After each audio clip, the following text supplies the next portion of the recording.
Hayatın ışığı, bolunumun katnısı. Yok pul yok masindun karısı. Gelim adası, 101 adası.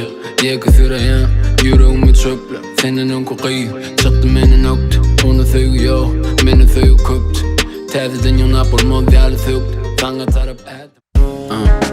Öngülür diyedim aşkı var. Gerekken başka zat, inni olsa maşkalam. Gerekken aşkı var. Yanında oyunmak ingülü keyif. Başıma aylanya gerek gelmeyi zere. Günemeyen gün orta. Oyunmalı hiç, bulunmu zor oto. Bize nemi, olsun bulunmu zor dünya. Samsa fikirlim, sonu da gülyan. Yüreğim aşağına, yürücü urya. Kime mengde yaka, pikirlenip duruyan. Bilen nemi, dağçak adına emin. Mengdesin ecesine, olmasın kemi. Qovu hasiyetlen himmesi geçmez belki.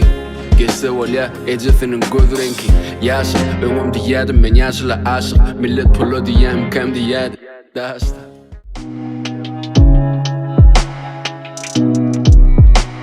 Sen men üçün emmela. Ömür, dostluk, pul, tanış. Hemmesi gelip gidecek. Senin ya kıymana dinlemeneceğim. Bölük bıçak vakti meni becerdin sen. İçip olan olsa seni içerdim.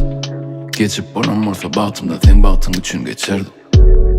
Sana öydeki diyme, bana utanç. Durmuş da uturan, yönü sana sevgimde utanma. Şanıma utarma. Öydeki ders, yürekteki tolkunu ağdırıp kürekletme. Olup girişim, gödevrağım yani. Nemi fikri sılırım seninle. Gökleri eşitmem bana sesinde.